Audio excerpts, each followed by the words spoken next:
Hey everybody, Erica Serwin here from Pink Buckaroo Designs. I've got a fun fall treat package for you. Let me open it and show you what's inside. A Little Debbie pumpkin spice roll, delicious. If you're looking for these in your area, Little Debbie has a snack finder on their website. I've linked it on my blog, so if you're looking for it, hop over there and get it. I love to buy these. I love pumpkin spice cakes, so these are one of my favorites. But I'm going to show you how to make this box. It's a little bit different than the boxes I've made in the past. It's got some rolled edges on it. And then we're using this beautiful Pretty Pumpkins bundle. I'm using this gorgeous stamp right here. If you're looking for more Pretty Pumpkin project ideas, make sure you click on my blog, click on the link here on YouTube to go to my blog, and check them out. I've got about 4 or 5 of them over there. I love this bundle, so of course I couldn't stop playing with it. Okay, we're gonna make the box first, and I am using Cajun Craze, which is a great fall color. You're gonna need a piece that is 8.5 by 9.5, okay? This is the short side, the 8.5-inch side, and we're gonna score it at 1 1/4, 2 1/2, 4 1/2, 5 3/4, and 7 3/4. Now, I want you to remember this edge right here. This little lip is 3/4 of an inch. That's where we're gonna start cutting, okay? Over here, it's 1 1/4, but over here, it is 3/4 of an inch. All right, turn it to the long side now and score 1 1/4, 2 1/2, 7, and 8 1/4. Now, I know that was a lot of measurements. Don't worry, go over to my blog. There's a free PDF with those measurements. So you can print it, save it, do whatever you want, and you don't have to write it all down on a Post-it note and lose it. All right, get your bone folder out. Burnish those lines. If you don't have a bone folder, I highly recommend it. They really do make a difference with your paper crafting. Makes those lines really nice and crisp on your projects. Okay, now remember I told you this was the 3/4 of an inch side over here. We're gonna start cutting there first. And we're gonna cut out the 3 squares, okay? Well, I guess this one's a rectangle, but we're gonna cut them off. 1, 2, and 3. And when I cut this one off, I'm gonna cut this little part at an angle, okay? This tab at an angle. Now come back over here and cut that all the way through, all right? Now flip it over to the other side and do the same thing. I'm gonna cut all the way through this time. Cut all the way through to that second score line. Cut off these. Then cut this one and cut that off at an angle, okay? So that's where we're at right now.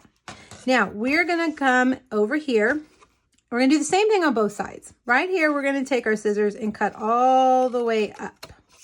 And we're gonna cut that second square off, okay? Same thing over here. Cut all the way up. And we're gonna cut both of these off right here. And then we're gonna cut this last one off. Now don't worry, I'm gonna stop here in a minute. I'm gonna put the paper down so you can see exactly what it looks like. All right, so same thing over here. Cut all the way through. Cut off that outside square. Cut all the way through. Whoops, I'm on the wrong side of the score line there. Let's try that again. Well, if I can get it there. There we go. And cut these off. And cut this one off. Now, we're going to go back in and we're going to cut off the corners of all of these flaps, okay? So just cut a sliver. This is going to help everything fit together a little bit better.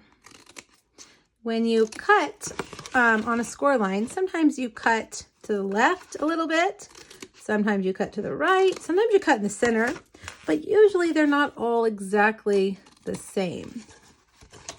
So cutting these edges off, eliminate any of that extra cardstock that might be hanging there.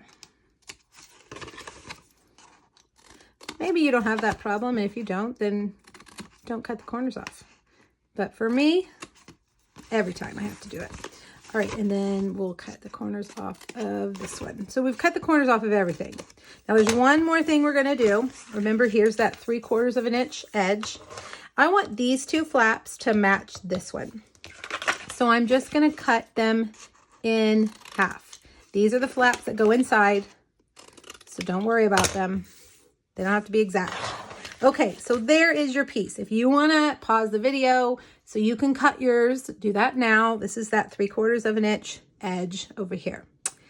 Okay, now let's put it together, okay? Actually, you know what? I have found that if I put my designer series paper on first, it's a little bit easier. This is the lid. We're gonna fold it all up, and this is the lid right here. Remember where we made the small tab there on the side. This paper is, oh, now I can't remember, the Wildcat paper, I believe. It has the Jaguars. It is in the annual catalog if you're looking for it. It's also on the supply list over there on my blog, as well as those measurements. Now, I think today I'm going to try my Stampin' Seal. I like to use liquid glue on boxes typically, but today it's the first day of fall and it's nice and crisp outside, so I think I'm going to try it, see if it doesn't pop open. I live in a very humid climate, so normally I would recommend that Stampin' Seal Plus or the liquid glue. Now, so what I'm doing is I'm folding these in and lining up those edges right there. Okay, there we go. Now, what about these guys? Well, these guys are gonna fold in and create a rounded edge for you, for your box. And now I really should be using the liquid glue.